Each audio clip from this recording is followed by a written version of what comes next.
Olá, sejam muito bem-vindos. Sabe, circuitos elétricos podem parecer um verdadeiro caos à primeira vista. Aquele emaranhado de fios, componentes por todo lado. Mas, e se eu disser que existem métodos e métodos poderosos, sistemáticos, para a gente conseguir domar essa complexidade toda? Pois é, hoje a gente vai desvendar duas das ferramentas mais elegantes que existem na análise de circuitos, a análise de malhas e a análise nodal. Dá uma olhada nisso aqui. A gente vê resistores, capacitores, um circuito integrado ali no centro. É quase uma obra de arte. Mas também, que desafio! Tentar analisar cada corrente, cada tensão, uma por uma, seria uma tarefa, nossa, gigantesca. E a chance de cometer um erro seria enorme. É o tipo de imagem que pode até intimidar um pouco, né? E aí vem a grande pergunta. Por onde a gente começa? Como é que se transforma essa complexidade toda em algo que a gente consiga entender e, mais importante, calcular? Será que existe um mapa para navegar nesse território? A resposta é sim, e é exatamente isso que a gente vai explorar agora. Ah, claro! As leis de Ohm e de Kirchhoff são a base, o ponto de partida para tudo. Só que, em circuitos como aquele que a gente viu, se tentarmos usar os métodos mais diretos, como a análise das correntes de ramo, a gente acaba num verdadeiro labirinto de equações simultâneas. Fica super trabalhoso e a chance de um errinho bobo colocar tudo a perder é gigante. A gente precisa de uma abordagem mais inteligente. Ok, então vamos mergulhar na primeira grande técnica, a análise de malhas. A chave aqui é mudar o nosso ponto de vista. Em vez de ficar olhando para cada componente separado, a gente vai começar a enxergar os laços fechados, sabe? Os caminhos que a corrente pode percorrer. E o que é exatamente uma malha? Bom, é a forma mais simples de um laço. Imagina um caminho fechado no circuito. Se não tiver nenhum outro caminho fechado, menorzinho ali dentro dele, pronto, isso é uma malha. É o laço mais fundamental que existe. Agora, essa analogia aqui é fantástica. O livro do Boylestad sugere que a gente pense nas malhas como se fossem as janelas de um circuito.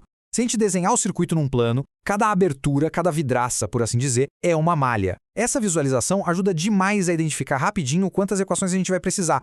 E isso nos leva a um procedimento super sistemático. É quase uma receita de bolo. Primeiro, a gente desenha uma corrente circulando em cada janela, geralmente no sentido horário para padronizar. Segundo, para cada uma dessas janelas, a gente aplica a lei das tensões de Kirchhoff. E terceiro, é só resolver o sistema de equações que foi montado. Simples, repetível e muito, muito poderoso.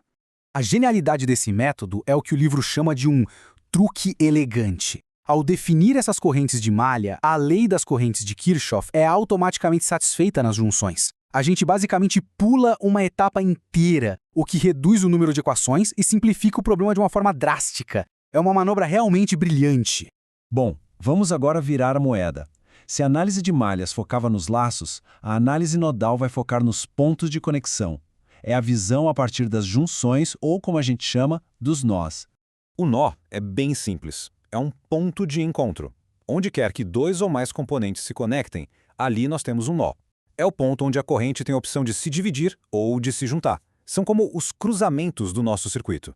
E olha só, assim como na análise de malhas, aqui também tem um procedimento bem claro. Primeiro, a gente escolhe um nó para ser a nossa referência de 0 volts, o famoso terra. Depois, atribuímos uma variável de tensão para cada um dos outros nós principais. Em seguida, aplicamos a lei das correntes de Kirchhoff em cada um desses nós. E, por fim, resolvemos o sistema para achar as tensões. Então, o ponto crucial é este aqui. Os métodos são como um espelho um do outro, são duais. A análise de malhas usa a lei das tensões para encontrar correntes. A análise nodal usa a lei das correntes para encontrar tensões. Uma foca nos laços, a outra nos nós. E a escolha entre eles? Muitas vezes a gente vai pelo que resulta em menos equações para resolver, para facilitar a nossa vida. Mas o verdadeiro superpoder dessas técnicas não é só a matemática por trás delas, não. É a organização que elas trazem para a mesa. É sobre transformar um problema que parece um bicho de 7 cabeças num processo padrão. Quando a gente tem um passo a passo, quase um algoritmo para seguir, a chance de esquecer um sinal ou um termo diminui absurdamente. Não precisa reinventar a roda toda vez que a gente encontra um circuito novo. É só seguir um caminho que já foi testado e que a gente sabe que funciona. Isso economiza tempo e, o que é mais importante, aumenta a precisão. E por que tudo isso importa tanto? Porque esses métodos, eles não vivem só nos livros de teoria. Eles são, na verdade, a ponte entre o diagrama no papel e a tecnologia que a gente usa todos os dias. Como o Univesp pontuou muito bem, tudo na engenharia elétrica e de computação se baseia nisso aqui. Da placa-mãe de um computador até a rede de energia que alimenta uma cidade inteira, a habilidade de analisar circuitos complexos é absolutamente fundamental. E essa imagem ilustra essa conexão de um jeito brilhante. À esquerda a gente tem a abstração, o diagrama esquemático que a gente analisa com malhas e nós. E à direita, o resultado físico, a placa de circuito impresso que faz os nossos aparelhos funcionarem. Um simplesmente não existe sem o outro. A análise teórica é o que torna possível projetar a realidade prática. No fim das contas, o que a gente está vendo aqui vai muito além de só resolver circuitos. Análise de malhas e análise nodal são, na verdade, modelos mentais. São estratégias para a gente pegar um sistema que parece complexo, intimidador, e quebrá-lo em partes lógicas, gerenciáveis. Isso tudo deixa uma pergunta no ar, né? Essa habilidade de impor ordem ao caos, de criar um procedimento sistemático onde antes só tinha confusão, onde mais essa forma de pensar pode ser aplicada no nosso dia a dia? As respostas podem ser bem surpreendentes. Obrigado pela companhia e até a próxima!